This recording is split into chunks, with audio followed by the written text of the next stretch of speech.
Hi! On the Woodpecker today, I'm going to make this plaque for our granddaughter.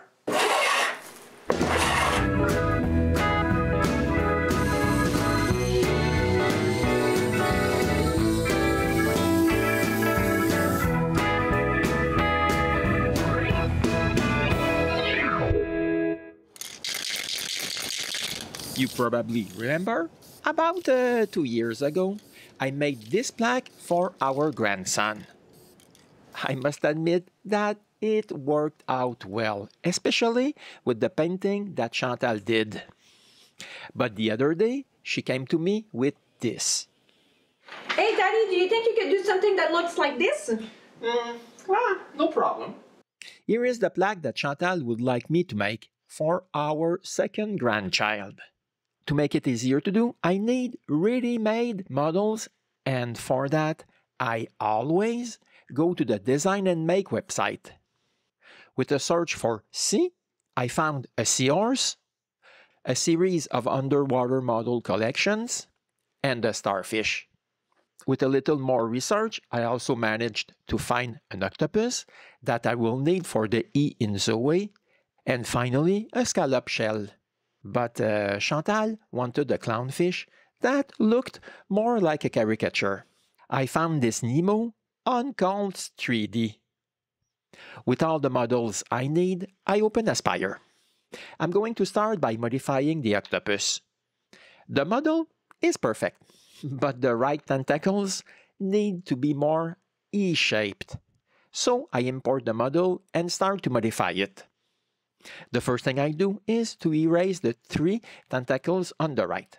I keep part of the bottom one, which means I have to be more careful if I erase something near the base of this tentacle. Now I can draw new ones. I start by extending the one that already exists. For this, I draw 2 arc curves and join them together. But the shape is not great, so I use the curve fit vector to get a bit more fluidity. Next, I copy this curve for the top tentacle and stretch it a bit. Now it's time for the center tentacle. For this one, I use the freehand drawing function and trace the shape I would like for the tentacle. As before, I use the curve fit function. But I'm not quite finished. I have to use these curves to make new tentacles. For that, I draw 2 semicircles of different sizes. They will be used to create the tentacles. For this, I select a line and select the extrude option. After pressing the button to use the selection, I select each half circle and click at the ends of the line. This will have the effect of creating a shape that looks like a tentacle. But if we look at the final effect, it's not quite what I would like. To fix that, I just have to change the combination mode to merge and I have a tentacle. But my tentacle is not quite the right size or at the right angle. I fix that right away. Now that the bottom tentacle is to my liking, I can go after the top one. In fact, all the operations are identical to what I just did.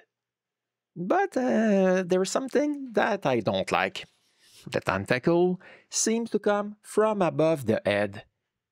To fix that, I just have to use the fade function. Then I select the starting point and the end point. Now the tentacle looks like it's coming from behind the head. I just have to adjust the percentage until I'm happy. I have to repeat once again all the operations for the center tentacle, and the modifications of the octopus are almost finished. Yes, almost, because I need to smooth out the transition after adding the bottom tentacle. For this, I add another level where I create a component of everything I see. Next, I sculpt the model. I smooth the transition between the original model and the new tentacle. Then I can save this new octopus as a new 3D clip art, and I'm finished with the modifications on the octopus. Next, I can start to work on the plaque. For this, I create a new file in Aspire. I set the size of the plaque at 500 millimeters by 400 millimeters and 40 millimeters thick. Next, I can start the plaque. You will see that it's not that difficult. Most of the operations can also be done with V-carve. The first thing I do is drag the shell onto my workspace. It is smaller than my workspace, so I enlarge it to the size of the plaque and center it. Then I create the first and last letters. To be able to use these letters, I must convert them into vectors. Next, I use the trim tool to remove the unnecessary lines. I select these two letters and create a flat component. Here is the start of the plaque. I also need the models to create the final product. So I take the starfish and slide it onto my composition. It's a little too big, so I shrink it and put it in place. The next model to import is the modified octopus. After selecting it, I move it and resize it. Here is the start of the plaque. But it's pretty obvious that it's really not what I want. You can see that the letters and the octopus follow the contours of the shell. So I have to change the combination mode to merge instead of add. But if we look at the Z, that's really not what I'm looking for either. So I add a level, move it to the bottom, and also move the shell on this level. For the moment, I don't have any changes, but that will change. I create an oval just a little larger than the shell. I convert it into a dome, but it's much too big. So I reduce its height and change its combination mode to merge. Then I readjust its height so it's just a little bit lower than the shell. But I did not create this dome on the right level, so I move it to the same level as the rest of the models and change the way the letters are combined. After adjusting the height of the letters, I achieve the visual effect I was aiming for. I just have to repeat the same operations for the starfish and the octopus. But for this one, I'm careful that its height does not exceed 40 millimeters in thickness. Now that the plaque's base is in place, I can continue with the other designs. The next one will be the seahorse. After dragging it onto the canvas, I shrink it and put it in place. I quickly realize that I have a slight problem. In add mode, the model is added to the dome and the Y. That's really not what I'm looking for. So I create another level and move the seahorse to it. But to get the shape I want, I have to duplicate the dome and move the copy to that level. Now the seahorse reacts as I want. I just have to change a few variables to have the right thickness, and that's it. The next model I set up is the seashell. After turning it and putting it in place, I realize that it will look better on the other level. So I move it and make other adjustments so that it's just what I want. The next thing to take care of are the rocks at the bottom of the Z. It's not really difficult. I redo all the same operations. Then it's time for the seaweed. It doesn't take me much time before I realize that I have the same problem that I had with the seahorse. So I have to create another level for it, move it on it, duplicate the dome before I move it to the seaweed level. There, I have exactly what I want. The last model to import is Nemo. I select the model that I downloaded from Calls 3D, and the import window opens. I rotate the model to the angle that I want and position it in the right place before I import it. The operations which follow are all the same as all those I have just carried out. Changing the size of the model and putting it in place. But here I have one more operation to do because the fish really sticks out too much. I'm going to do as I did before and use the fading function. Now the fish has the right shape, but I have to move it so that we can see its fin. Now all the models are in their final location. The result is exactly what I want it to be, but I have to take care of removing the domes. I start by turning off the shell level so I can only see the models and the domes. I select all the models and create a profile around each of them. I remove the visibility of the upper levels to concentrate on the lowest. I select the dome and all the models of this level and erase outside everything that is not selected. Here's what I have left. The models keep their shape and I have no more domes. I do the same thing again for the seahorse and rocks level. I do exactly the same thing for Nemo and the seaweed. Here's the design of the plaque for our granddaughter. I'm quite satisfied, but if I look closer, I can see that some tentacles of the octopus do not extend beyond the shell. I fixed that using the sculpt function. I just have to add a little bit of material to the tentacles so that they can extend beyond the shell. It's not always easy. I have to erase a few places to start again. But eventually, I have exactly what I want, and I'm ready to create the tool paths. It's quite simple. I start with a roughing pass. This is what the roughing pass will look like. Then comes the finishing pass. Here's the final plaque. All I have to do is go to the workshop. The first thing I do is cut this piece of basswood in 3 and surface it.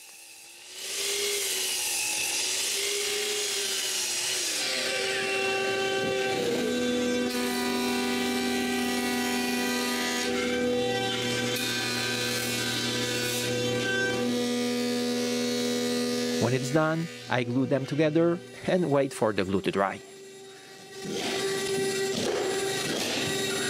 When it's dry, I sand the glue up.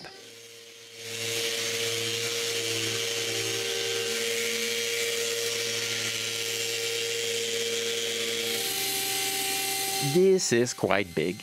To save space, I cut off all the excess and mark the center on both sides. But even if I had cut what was sticking out, I can't put it on my CNC table because of my automatic tool changer. I have to remove it. Luckily, it's not very difficult. But I have another problem.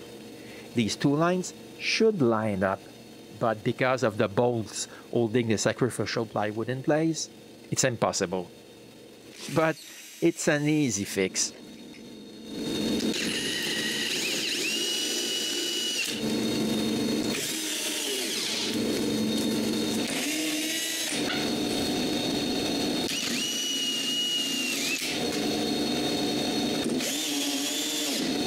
Now I'm able to cut the holes in the back. I start by placing the glue up in place and clamp it. Then with a V-bit, I zero the X and Y, change the cutter for a slot cutter, adjust its height, and it's time to cut the grooves. I make sure beforehand that these grooves would not cut through the sculpture.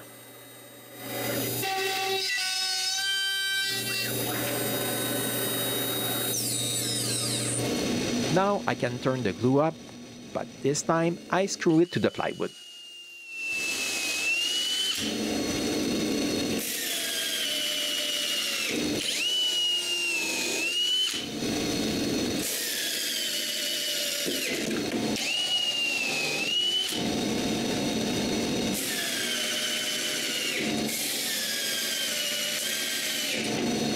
I put the V-bit back to find the center, change for an end mill bit, reset the Z-axis, and off we go for the roughing pass.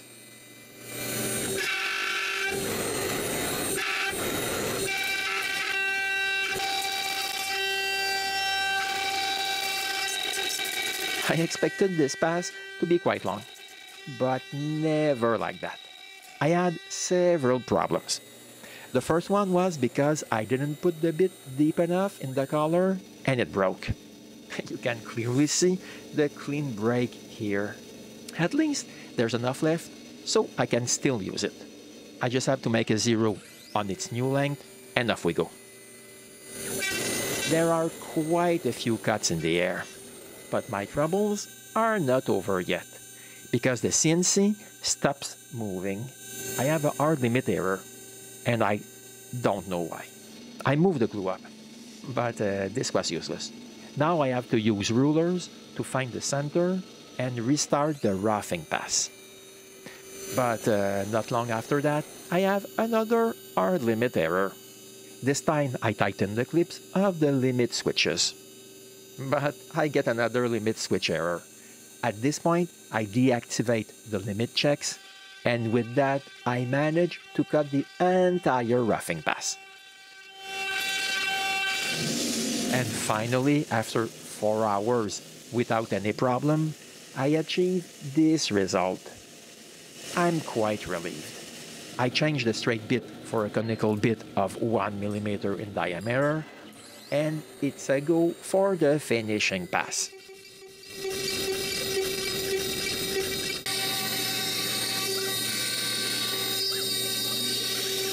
I make the cut in a vertical back and forth motion.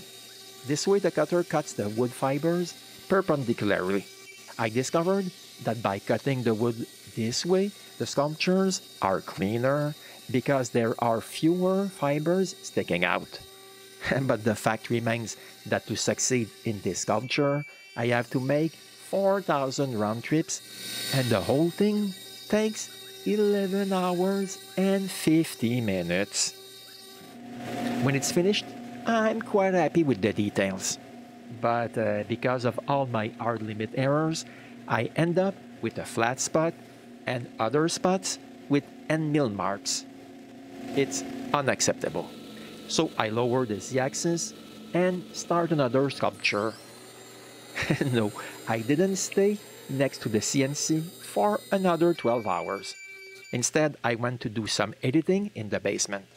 But I always keep an eye on what the CNC is doing while I'm in front of the computer. I know that it's very tempting to stand and look at the sculpture appearing before my eyes. But I only come occasionally into the shop to vacuum a little dust and check if everything is working properly. After another 11 hours and 50 minutes, I have this result. This time, there's no flat spot on the starfish, no line on the octopus. I can remove the carving from the CNC.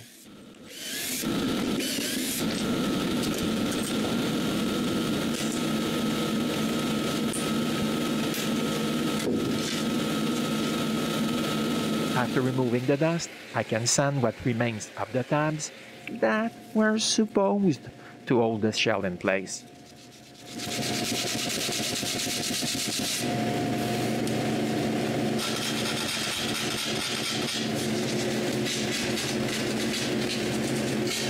Then I give a light sanding everywhere I can find a relatively straight surface. Here it is, the sculpture for Zoe finished. I'm quite satisfied with the result, but I would have liked this section to be a little thicker. It will have to do, if they don't drop it on the ground. The sculptures are super detailed. Before giving this to Chantal, I sand the back to remove the center marks. I gave her the plaque for Christmas. Regarde! Oh! Oui, ça va être pour ta sœur! Here are some photos that Chantal took when she painted it. I must admit that my daughter has some talent with a paintbrush. Here the plaque is back in the workshop, so I can give it a few coats of lacquer. But first, I have to remove the paint smudges that have seeped under the shell.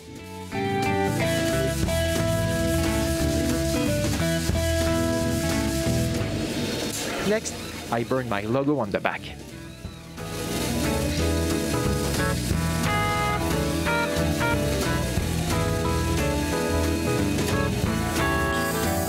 Finally, I spray 2 coats of lacquer on the painted part. When the lacquer is dry, I turn it over and spray 2 more coats on the back.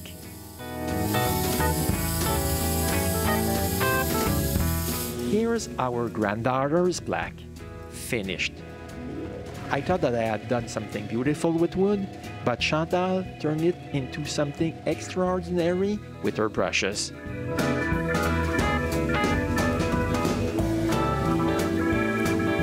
I hope you enjoyed this episode on how to make a three-dimensional plaque.